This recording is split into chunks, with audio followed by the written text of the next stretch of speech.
Resolve, the U.S. should lift its embargo against Cuba. Contention 1, sanctions are bad. It finds that only 5% of sanctions are successful. In fact, Boston News 2013 finds no U.S. embargo has ever worked. Furthermore, Paxson finds implementation of sanctions triggers drops in human rights scores of target governments, finding that extensive unilateral sanctions increase the probability of political imprisonment by 79% and torture by 50%.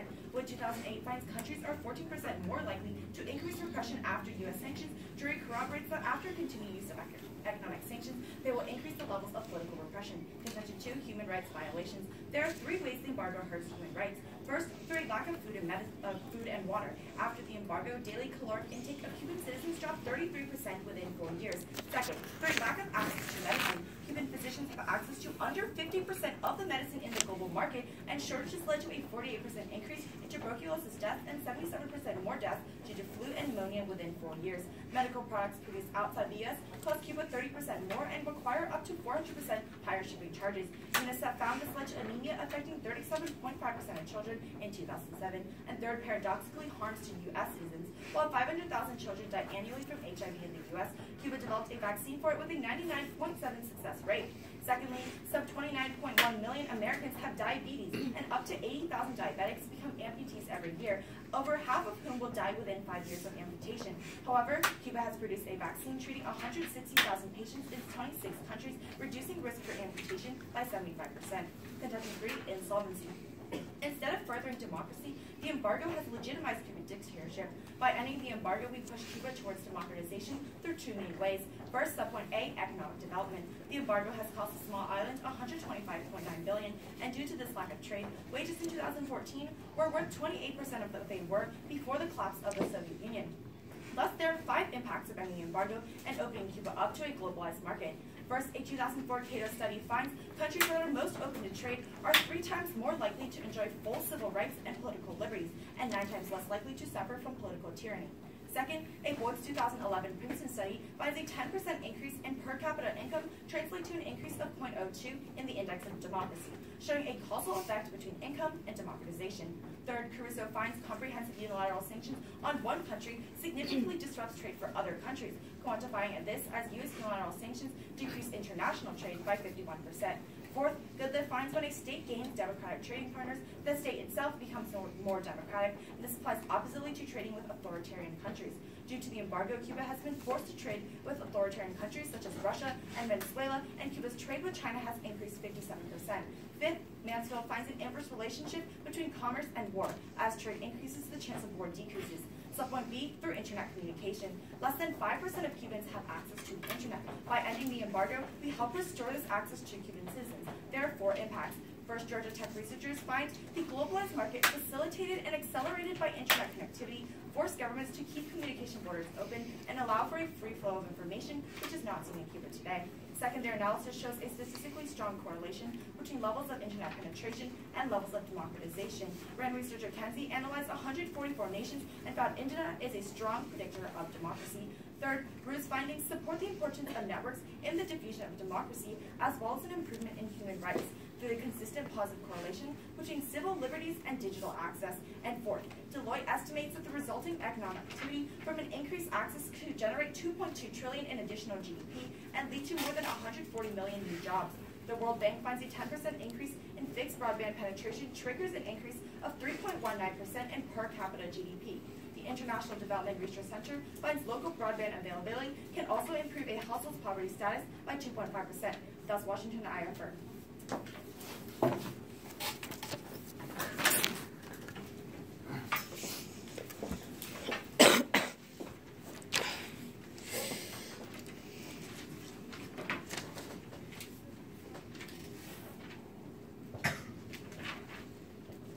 All right then, is everyone ready? Okay. So, time starts now.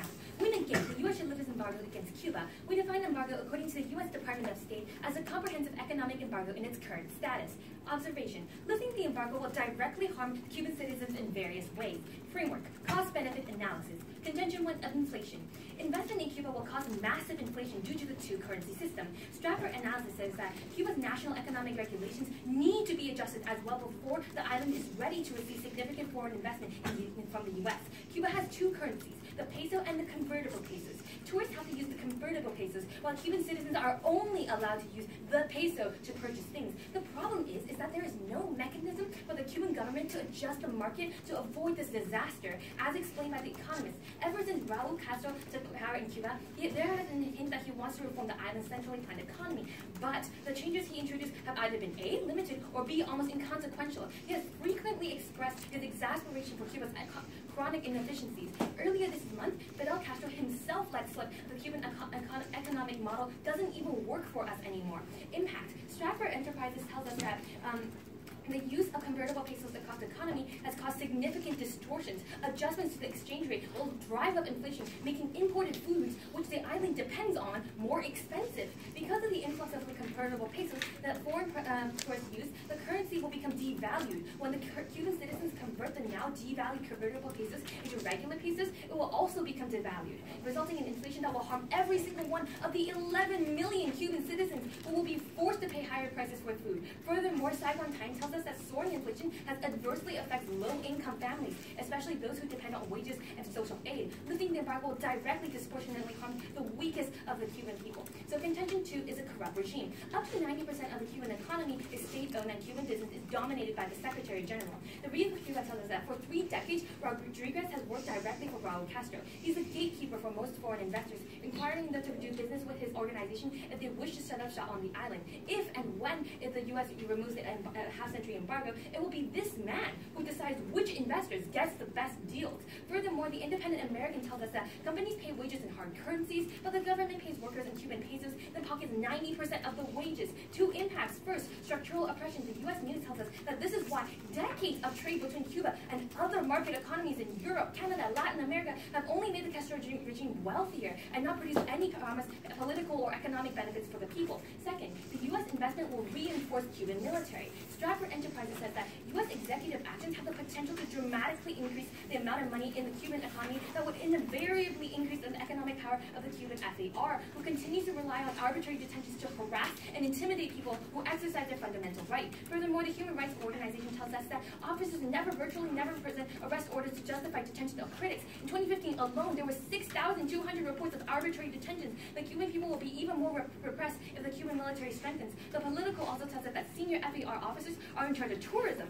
import-export, communication. It is estimated that 60% of the Cuban economy and 40% of foreign exchange revenues are in the hands of the military. Tourism is unconsciously contributing to the government in billions, and hard currency infusion has fed in corruption within the FAR. And an influx of tourism causes another serious problem, leading to our contention 3, sex tourism.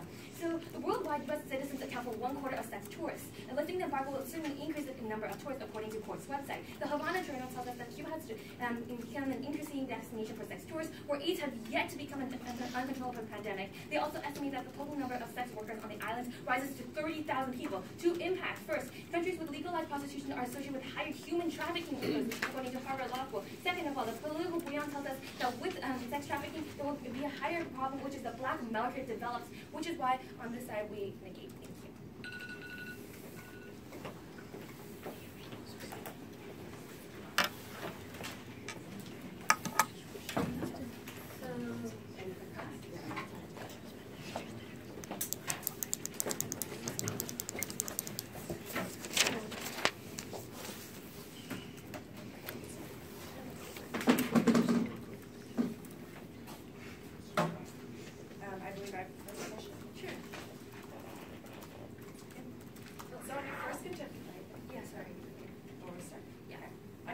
Thank you. You talk about this kind of dual currency standard and inflation, right? So what is Khan doing to make this any better, or how are you solving it? We're preventing the enormous inflow of American cash that will cause. But isn't the same problem exactly happening right now? No, we see that because the U.S. How is it not happening? Because there are 12 regulations that United States citizens have to pass through to go to Cuba. We're saying that right now we're preventing that from inflation from happening. Can I have the next question, please? Okay. Sorry. So in your contention, I think it's like 1. You say that like sanctions don't work, and that like when you trade with like when there's free trade, that there will be more democracy, right? That's kind of a mix of contentions, but yeah. Yeah. Sorry. So then, why hasn't trade with all the other rest of the countries in the world for 50 years. Why hasn't that brought any more democratic changes? Okay, so firstly, Cuba has been, we tell you in case that the reason is because Cuba has been forced to trade with authoritarian countries because the U.S. isn't trading with them. That's the card we tell you with good luck, right? So if you trade with authoritarian countries, you become authoritarian. But when you trade with the U.S., not only are we regionally close, but the U.S. is also an economic superpower. Yes, sorry, but they also trade with Canada. Canada is not their main trading partner. But then their main trading partners currently are authoritarian. We tell you Venezuela, we tell you China, we tell you Russia. We would like to see a card that directly says that trading with these countries has strengthened the corrupt regime. Okay, whereas we read you that in case right now. Goodlift tells you when a state gains democratic trading partners in the same way, if you trade authoritarian, you trade authoritarian. Sorry, just like a specific one to Cuba, please. But your partner can bring that up later too if you want. Okay, I believe this study has researched multiple countries. It's researched multiple embargoes. It also applies to Cuba. I have a question for you. Yes. So you talk about the arbitrary detentions, but we tell you in case that it's the sanctions themselves that are causing detentions, political repression in the first place. Okay. So how can you expect us to change that until we actually lift it? So what we see here is that 60% of the economic benefits go to the military, of course they're going to repress more When you people. say 60%, what do you mean? Do you mean wages? Do you mean the industry? 60% of what?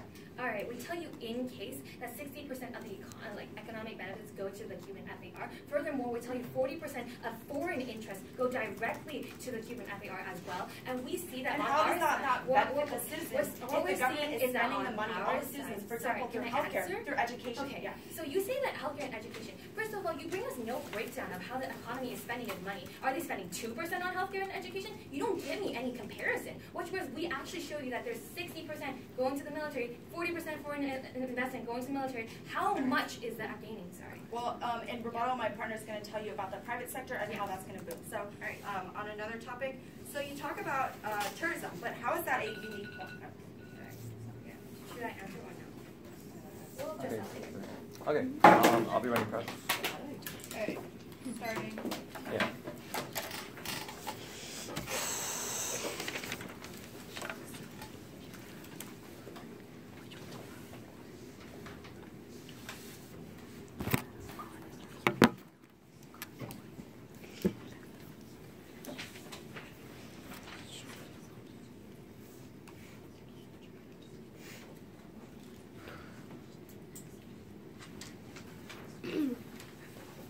Alright, 30 seconds left. Alright, sorry, 30 seconds used.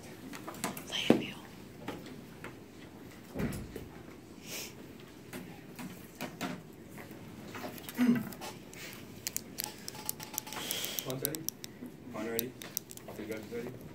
Alright, so the time's going to start. Actually, no, quick brief off the timer about we're going to go with their case, and if time permits, I'm going to extend on my own case. So, everybody, great. So my time will start in 3, 2, 1. So let's look at from the top of the case. Quick umbrella rebuttal. They tell you a lot about these harms in the status quo, how the government is state-owned, the economy is state-owned. But one thing that they don't fulfill is they don't tell you how the embargo, after 50 years, has served to solve for any of these problems. So if we see that the embargo has failed to solve any of these problems, we should actually look towards pro. Because in case, we tell you multiple points of solvency on how we're going to solve the issues in the status quo. And furthermore, they talk about how lift hurt citizens, but I would say that citizens are already being hurt greatly in the status quo because we're blocking them from medicine, we're blocking them from income, and we're only further exacerbating the bad communist model set by the Castro regime, and we're not even solving the issue of the Castro regime in the first place. And furthermore, let's talk about the contention one, inflation. This whole contention, this whole war is dual currency system. But one big turn here, in 2013, the Castro regime already announced that they're going to be reforming this dual currency system, and the U.S. International Trade Commission tells you that because Cuban government wants and further FDIs from the U.S. government, we're only going to see that when you lift the embargo, they have more incentive to further reform this dual currency system. So under an embargo, they're not even going to have this dual currency system, and that can take away all their impacts of this inflation issue. And even if you don't buy any of that, they talk about how inflation, the biggest impact of inflation, it makes the food more expensive, right? But this doesn't make any logical sense, because in the status quo, they're not getting access to any food in the first place. Because of the embargo, we're blocking off from income. We're making them so poor to the point where even, no matter how cheap the food is right now, they can't afford it because they don't have any income. And let's talk about their next point. They talk about how, the connection two, they say that staying on the economy. This is going to be a really big point in today's debate, because this is their only point. This is something that tells you what's bad at the status quo. But first of all, on the aggregate level, when you lift the embargo, the citizens benefit because even if we buy that the state takes 90% of the money, 10% is still going to go to the citizens. And furthermore, second, this is really big because they completely misconstrue. The Cuban government doesn't just take 90% of all wages that come into the citizens. That isn't how it works. It's more that the sectors, the industries in the economy are 90% public, and the other 10% is going to be really big. And one of those sectors is going to be the tourism industry, and that's going to be a really big impact of the embargo today. The New York Times tells you that when you lift the U.S. embargo, there's going to be a doubling of the amount of tourists that visit the island. And furthermore, the Guardian tells you that after the lift of the embargo, there's going to be 10 million Americans every year traveling to Cuba. And what is the sole impact of this? Tourism has been known throughout many studies to generate a private sector because the money goes directly to the citizens from the tourists. They don't go through the government. They don't go like the government doesn't just, for example, in one form tips. When tourists visit Cuba, they give the citizens in form tips. The government they can't just tell you that because 9% stay on the Cuban government just comes and steals their tip. That's not how it works. When we give the money directly to Cuban citizens, that's how we access all of our benefits through the tourism sector. And when small, medium U.S. businesses invest into the Cuban private sector, that's what's going to lead to privatization in a pro-world. And second of all, they talk about the military, and they talk about all these arbitrary detentions. Oh, wait, actually, sorry. They talk about how they didn't cost fire. They also talk about how all this trade with other nations and nothing's happened. But remember, look at our contention 3 insolvency. Look at Caruso. Caruso tells you by having a sanction, by having an embargo on Cuba, we're decreasing Cuba's trade with other countries around the world by 51%. So when we lift the embargo, we're only going to see that they're going to get all this trade back, and they're going to start trading with all these other countries, and they're going to start trading with the U.S. And that's going to be a huge impact. Why? Because Goodlift tells you that when countries trade with democratic nations, they become more democratic, and the opposite applies. That's going to be the biggest harmful impact of the embargo today. Why? Because with the embargo, we're pushing them towards more authoritarian countries like China. We're pushing them up 57% in trade. That's what's pushing them towards more authoritarianism. And when we increase trade with the U.S. after the lift of the embargo, that's when we push them towards democratization. Second of all, they talk about arbitrary detention, but they're missing one thing. When Obama eased the restrictions, we got 53 political prisoners back, and Mann tells you that throughout the years of the embargo, easing restrictions has cost a release of 30,000 political prisoners. So we see that the only solvency in arbitrary detentions that either side is pro, because only when you ease the embargo do you see any benefits in terms of this. And when they also say tourism is going to the government, I don't understand this at all. How do tourist income go to the government? And the contention 3 is going to be sex tourism. But one problem, if sex tourism is already happening in the status quo, we can only see that by lifting the embargo, there's one benefit, is by international scrutiny. Because the U.S. because all these people have a vested interest, whatever Cuba does, we're going to be more scrutinizing them. And one thing, that's going to be a big impact. And that's your friend. Can we see your card on how the embargo has reduced trade between Cuba and other countries by 50%? Or 51. Yeah, 51%. We'll start prep after this. Okay. Can you just give it like the exact line where it says that? Sure.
It's taking a little bit longer than it would Alright, like. sorry.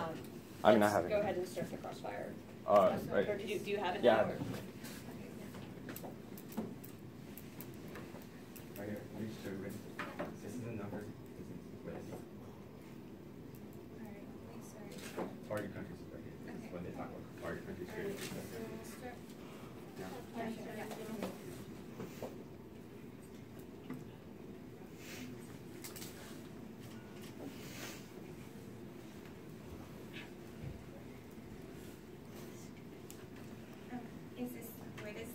Where is Cuba in this? No, look.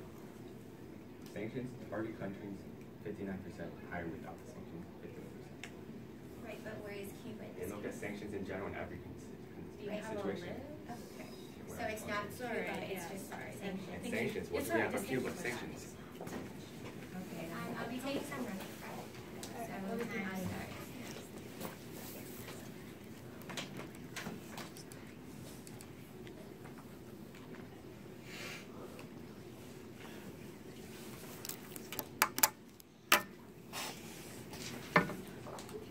Alright, that was 15 seconds.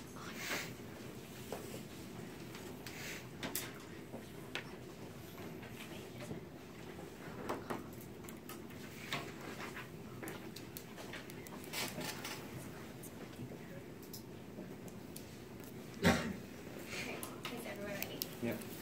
Then my time starts. Now, judges, let's first talk about framework. Opponents do not have an opposing framework. Therefore, you must look to ours, and where we tell you that the embargo, the benefits and the harms because of the embargo right now. Then let's move to our opponent's first contention about like how sanctions are not successful. We have several responses. First, the reforms happen when Cuba is in an economic crisis. Alternative 2010 tells you that Raul Castro announced that Cuba will put out 500,000 state jobs over the next year as part of a larger program of economic reform. This move towards privatization is not altogether new. Since 1959, Cuba has gone through periodic cycles of economic reform and consolidation. After the dissolution of the Soviet Union, which drastically reduced Cuba's state-dependent budget, the government declared that the period is special and relaxed restrictions on private business only to tighten them again within a decade. What we're seeing here is that privatization only happens because the embargo is in place. Because the embargo places this economic pressure on the Cuban government because they cannot afford to pay everybody in the public sector, they have to fire them so they can work in the private sector, right? Our opponents are saying that, oh, like with the lifting embargo, the more private sector would be created. We'll tell you this is simply not true.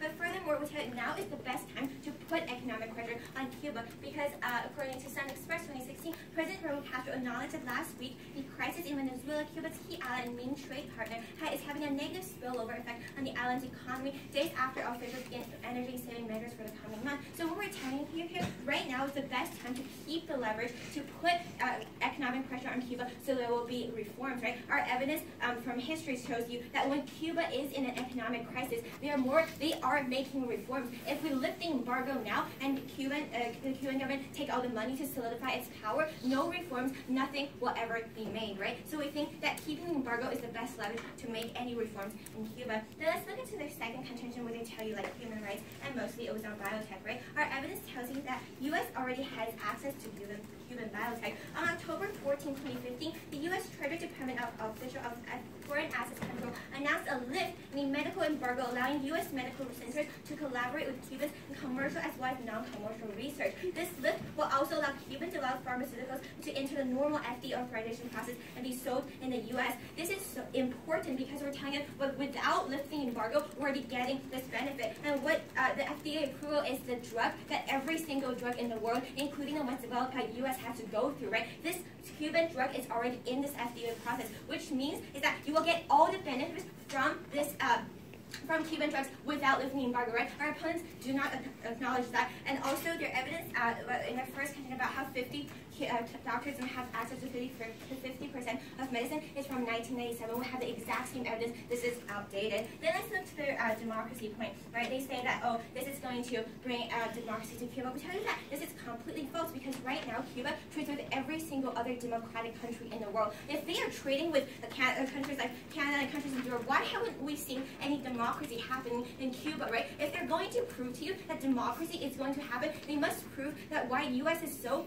key that just because we start trading with the U.S., anything will be formed, right? Now let's move on to some of the rebuttals they make to our case. They tell you that, oh, like the Cuban government has this plan to unify its dual currency. We tell you that sure, they might have this great plan, but doesn't mean it's going to actually happen, right? Right now in the Cuban economy, we're still seeing two currencies. And we're telling you by lifting embargo because of this huge influx of the American dollar, which will be converted to the convertible peso, this is going to devalue the money, right? What happens more is that we're telling you Cubans can only use the peso, which they have to convert to from the convertible peso to buy anything. What we're seeing here is that because it devalues the money, this will make food more expensive for the 11 million people in Cuba. Oh, then they say that like this embargo has stopped trade and like reduced by 50%. They have no evidence that specifically talks to Cuba. It was just a card on sanctions. You simply cannot buy that. And for these reasons, we're so proud to oppose.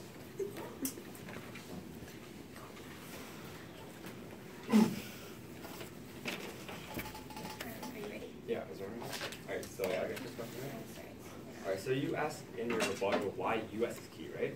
But don't we tell you in our contention 3 that because of the embargo, because we're blocking out Cuba's trade with the U.S., we're pushing them towards other authoritarian countries. Isn't Goodliff a great impact here? Because Goodliff tells you that trade with democratic countries makes you democratic, and trade with authoritarian countries makes you authoritarian. Right, so are you telling me that Cuba doesn't trade with any democratic country No, in the I'm world? telling you that first of all, they're biggest traders. They're Okay. trading the most with Sorry, more can I authoritarian answer your countries. question, Because you please? tell me yourself that an authoritarian country like Venezuela is Cuba's biggest backer. Can I answer your question, please? Yeah, I right, was so just you responding. just said that Cuba is trading with other democratic countries, right? Not as And much as they are trading with nothing has happened. Not as If much they're as they are trading trading with authoritarian with countries. other Stop misconstruing my democratic words. countries who are supposed to bring them democracy like the U.S. We haven't seen a result of that. They don't prove to you What is that the U.S. US? is so key What is that the this US? is going to provide them democracy. Answer my Like, question. What is the U.S.? Sorry? What is the U.S.? Isn't the U.S. an economic superpower? Doesn't the U.S. have the most ability to give Cuba this trade? And also, Ward of the Iowa Foundation also finds that it's not just trade networks, it's also a country's proximity in terms of location. And since the U.S. and Cuba are only 90 miles apart, that's what gives us the biggest impact. But you have to prove that U.S. is so key that just because we trade with U.S., who is a democratic country, this is going to outweigh that anything that Cuba has been doing with other democratic countries. Because they're not doing that much with those democratic Right, countries. so how Remember much what we more tell you. is U.S. going to engage Remember what we in tell you. trade with Cuba? This is going to be a really good class, right? Because they keep telling you that Cuba's trading with these democratic nations. But remember, I tell you that we're pushing them towards more authoritarian countries like China, Russia, Venezuela. And second of all, this can also be big. Remember Caruso that tells you that this was 51% drop. They say that the study doesn't look at Cuba. But look, the study looks at sanctions in general on any country. We're putting sanctions on Cuba, right? So doesn't that mean that the same effect applies? That's what the researchers find. Do you have a question for me? Yeah, sure. So you talk about how now is the best time Venezuela, right? Biggest backer, economic crisis. Now Cuba's gonna start reforming. But what happened in the 1990s with the Soviet Union? Venezuela only accounts for 20% of Cuba's GDP, while at that time, Soviet Union accounted for 80% of all Cuban trade and exports. Right. So why is it that when the Soviet Union fell, Cuba didn't even reform at all? All Cuba saw was an economic crisis that hurt its people. Right, so my evidence and my rebuttal directly tell you that because of the fall of the Soviet Union, Cuba was forced to make economic and political changes, right? Because they were Were they long-lasting? Were they long-lasting? Because we're still having this debate today. Obviously, you even say periodic cycles of reform. If it's just periodic, right. I don't think none of these impacts are long-term. If we lift the embargo, this money is going to go to the Cuban government, and they will be all well with their money, which means that they will reverse the economic benefit, the restrictions, right? So we're telling you that because Cuba was in an economic crisis when the Soviet Union fell, they were forced to make reforms, and the only way that we can do that right now is by keeping the embargo, because Venezuela now has a significant impact on the Cuban government, on the Cuban economy, and this is the best time to make them make reforms. So once again, not long term, and whatever side gives you more long term change, we've had the embargo for 50 years. Are you saying that because of this we just keep the embargo forever? No, we tell you that when you lift the embargo, you would access long term change.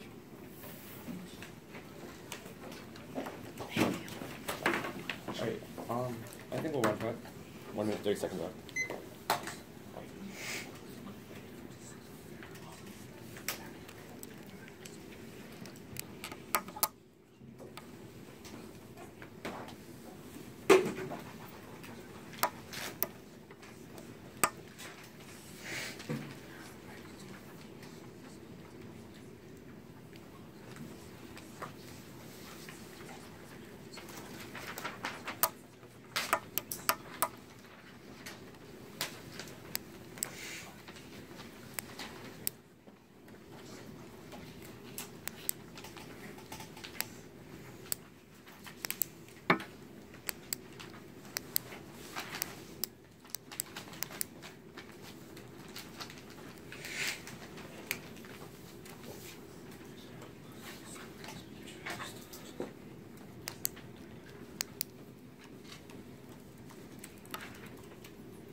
Seconds left. 27 seconds left.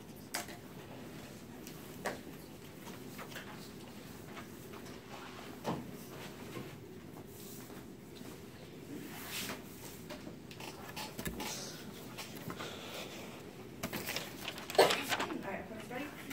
Partner ready? Yeah. And I'll be ready. Starting at the top.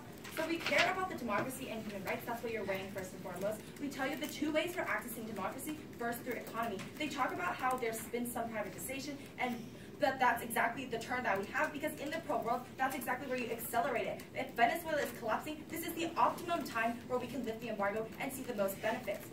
because we're going to see that the U.S. is going to become their biggest trading partner. They talk about trading with Canada and so on, but they don't respond to what we've told them so far, that it's because the authoritarian countries, China, Venezuela, and Russia, are their biggest trading partners. That's exactly why. When the U.S. starts trading with them, we become their biggest trading partner, not only because of regional proximity, but because of the economic superpower position of the United States.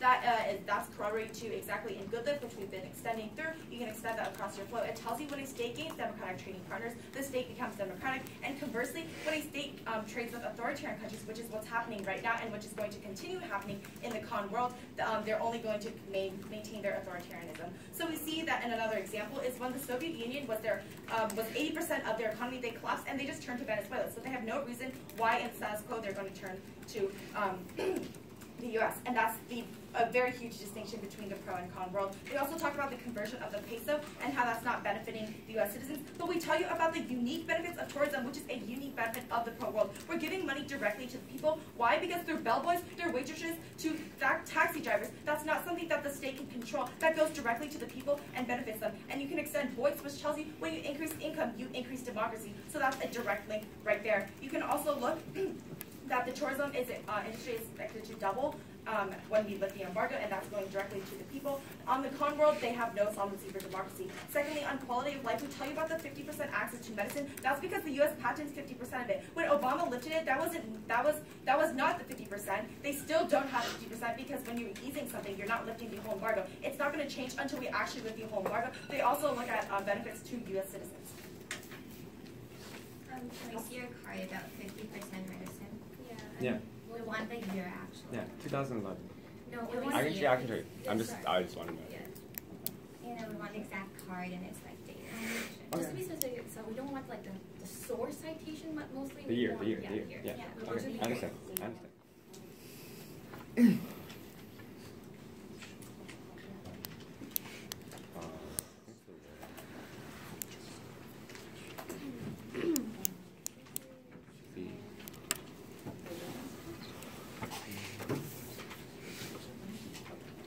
It's the card that you also Yeah, use in your case. I understand. Yeah.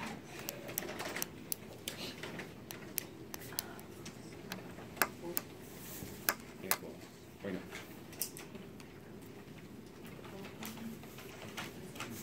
The trade policy.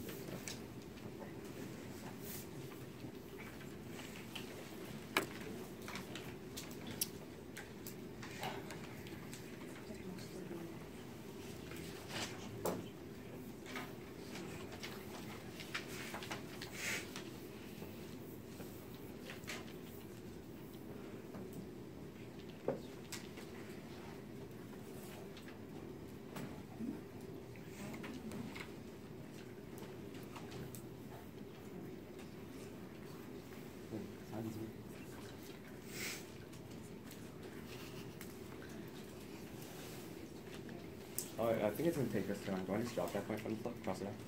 Is everyone okay with that? Oh, so just drop it from Yeah. So just that one. Which is your entire second contention. No, wait, no. That's right. Just that one card, we'll right? just draw that entire That card, one okay? card, right? Yeah, sure. one card. Okay. Yeah, that's great. Sure. So in that case, yeah, sure, yeah, we definitely hear that. Okay. So we'll just be taking some running prep on our side. Before going cross, right? So yeah, well, so no, minus some running. Oh, I'm sorry. So time starts now.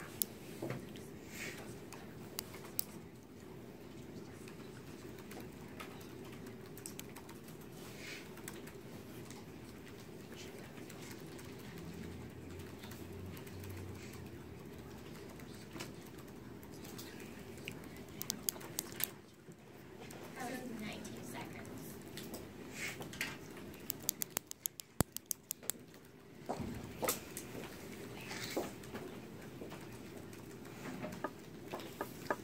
Alright, so then is everyone ready? Okay. Time starts now. So going over the matter of framework, we both agree on cost-benefit analysis. We should move on from there. First of all, we shall tell you why we solve for democracy. Our opponent's only solvency for democracy is privatization, more access to the internet, and then like for some reason they say trade with democratic countries will help. First of all, we would like to look at the example of China. China's biggest trading partner is the U.S., yet they are still not democratic. We're seeing that our opponents show you no example of when U.S. actually has changed democracy in other countries, whereas we see what on our side is that we maintain pressure. Why is this key so key in the debate right now? Is because currently Venezuela is collapsing. This is forcing them, we can force them to make reforms. Furthermore, we're telling them there's a regime change. Castro will be stepping down in 2 years. There is going to be huge changes. We see that on our side, we must maintain pressure in order to see long-term changes for the people of Cuba. Now, moving on, we would like to look at our case. So the first one is inflation. Our opponents have tried to talk about, oh yeah, people, and that the only counter argument is that people already don't have food now. We tell you that this was already lifted in 2000 before in our refutation. This argument does not stand. Furthermore, they dropped their medicinal card, which completely destroyed their second contention on medicine. Furthermore, when we look at our corrupt regime, we tell you 90% of the wages go to the government. Furthermore, the breakdown moves into 60% of the economy goes to the FAR, and then 40% of interest goes to FAR as well. They give you no breakdown for their so-called social programs, but they don't tell you are they using 2% of their money for social programs. They don't tell you that. We tell you exactly what is happening in Cuba right now. The money is definitely going to these going to the government, who will continue to repress the people. Furthermore, the only thing that stands against this is their privatization. We tell you that they only open up privatization is because there's the economic pressure. If they get rid of the embargo, the Cuban government will gain more money for themselves, and they will close the privatization again. Furthermore, we look at our sex tourism. The only argument against this is that there will be international scrutiny. This does not solve for greater market demand for sex tourism, which will harm 30,000 sex workers. For these reasons, this is our con ballot. Thank you. Ready for grand question? Yeah. One second, just let her sit. Right. Kelly, are you ready? Yeah, so read your first question? So, actually, can we have the first question? Why go first? That's not a rule in public forum. Oh, yeah, no, can we have the first question? Alright, so can we both agree that on October 14, 2016, the U.S. Charter Department of Office of Foreign Asset Controls announced a lifting medical embargo? why are you still talking about the medical embargo? When in our contention too, we also talk about impacts of food, water, all that stuff. 33% drop in caloric intake. To that. To medicine, to medicine, They have to access medicine. to all of it? Just Yeah, because we we do. gave them like We this have, amount of humanitarian aid, that's not solving their access. No, we don't need a secret. So. Then can we respond to No, that? Okay. you guys just asked a question. Can I ask a question? So I'm just getting kind of confused. You guys told me in your rebuttal that the only time reform happens is when there's economic crisis, right? But aren't we seeing in the 50 years, sure, maybe when there's an economic crisis, Cuba reforms for maybe 2 or 3 years, but after that crisis succeeds, Cuba still looks towards other governments. Cuba doesn't keep that reform for long term, and that's the biggest issue, because don't we need to be looking at long term? We're not going to be sustaining an embargo for the rest of humanity, right?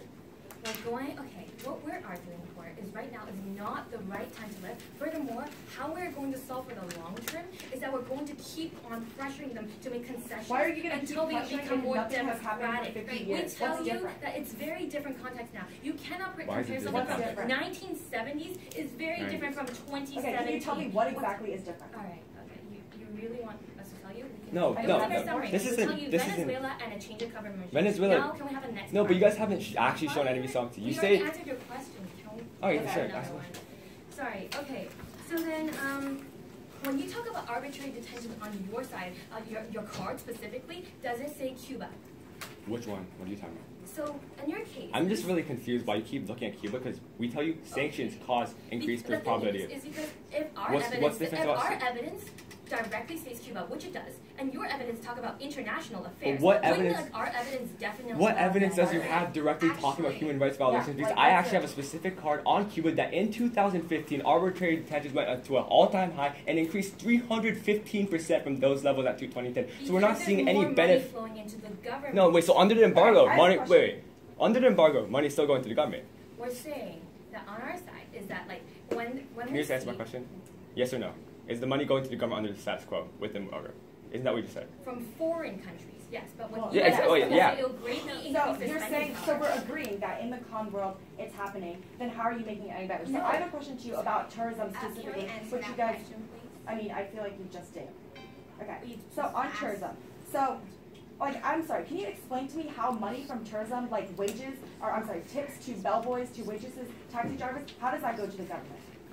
So then, first of all, when we talk about tourism, first of all, the U.S. people have to pay a visa, which the Cuban government definitely loves that. Right, the visa is a one-time payment, and then when they go there, they furthermore, multiple meals, we tell you in our case that the FDR are the ones that own the hotel chains. They're the ones that own all these big things. We have that in our case, and if you want to say counter evidence, it's hotel chains are actually predominantly private owned. All right, we have 20 seconds. You guys want to see another card? Yeah, we want to see your card on political prisoners. Okay. Oh, the 315%. Yeah, I believe it was in your rebuttal where you talk about how like there's been rebuttal now? political prisoners released. Oh, the Obama thing?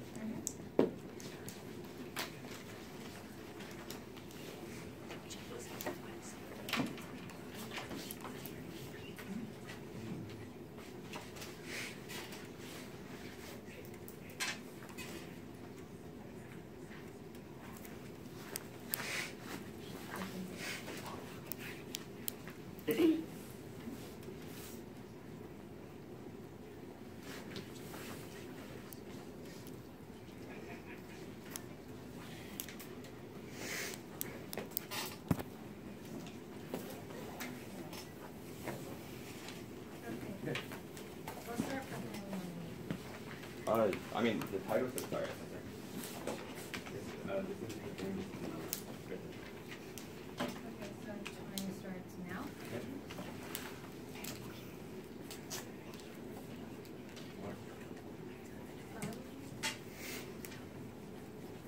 Okay, thank you.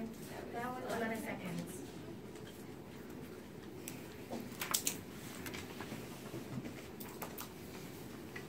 Okay, so now that that's done, we have 27 seconds left. I'll run it off. Give me.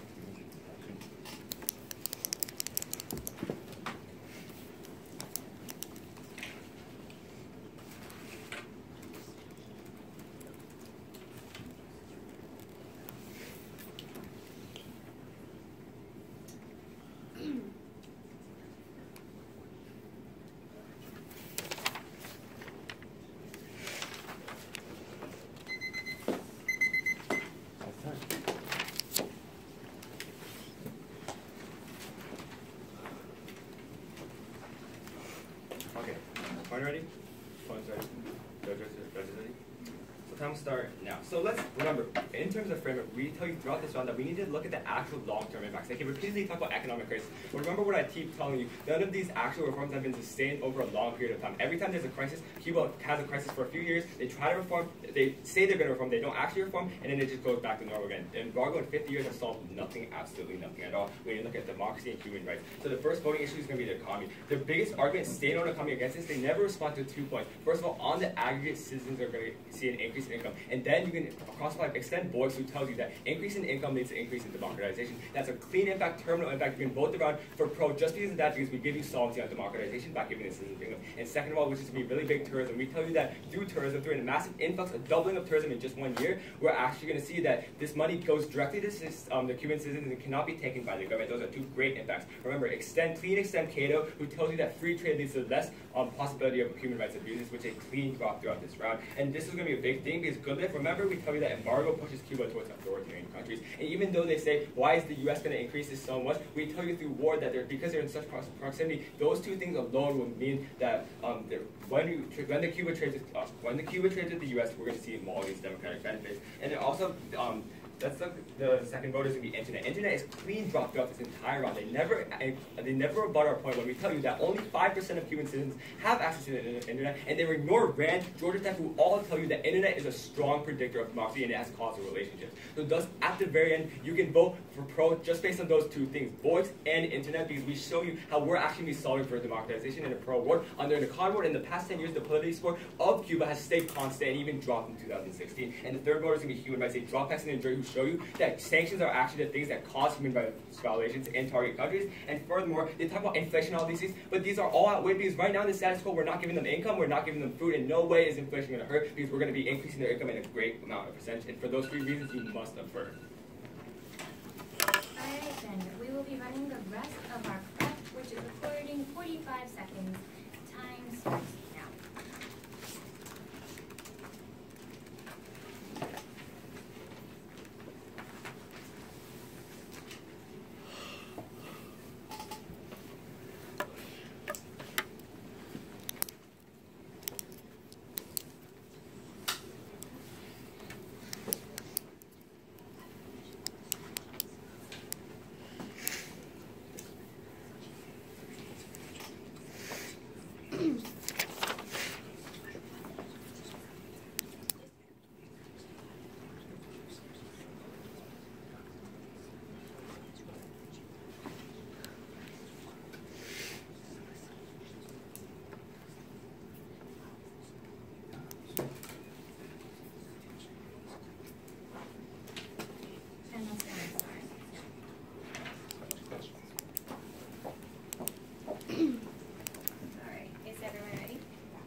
from inflation, strengthening corrupt regime that will only abuse its citizens, and tourism that will exploit the Cuban sex workers. Furthermore, we tell you that it acts as a leverage to make Cuba reform. I have 5 rows for you today. The first one is reform. We tell you that reform only happens when Cuba is in an economic crisis. And right now is the best time to put this economic pressure on them because of the lack of support from Venezuela. Our opponent's only response that, oh, these sanctions aren't going to be successful. We tell you in our evidence right here that when Cuba was going through an economic crisis, they made reforms. It is the best time to put this leverage on Cuba so they can become a better country. And second one is biotech. Our opponents don't have any evidence that supports the condition. You can completely drop this as they tell you to do so. But furthermore, we tell you that the medical embargo is already lifted.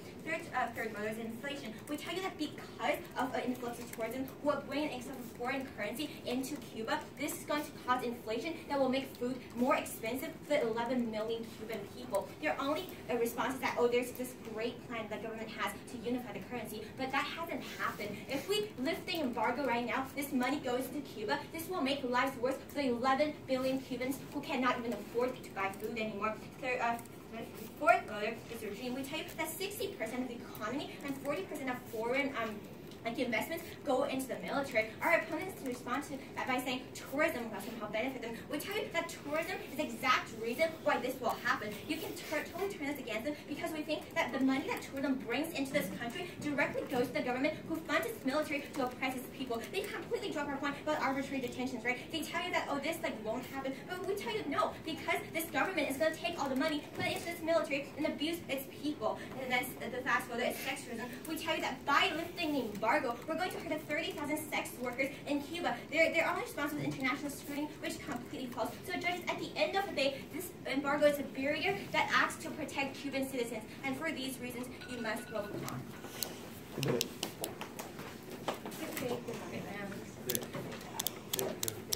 Good round.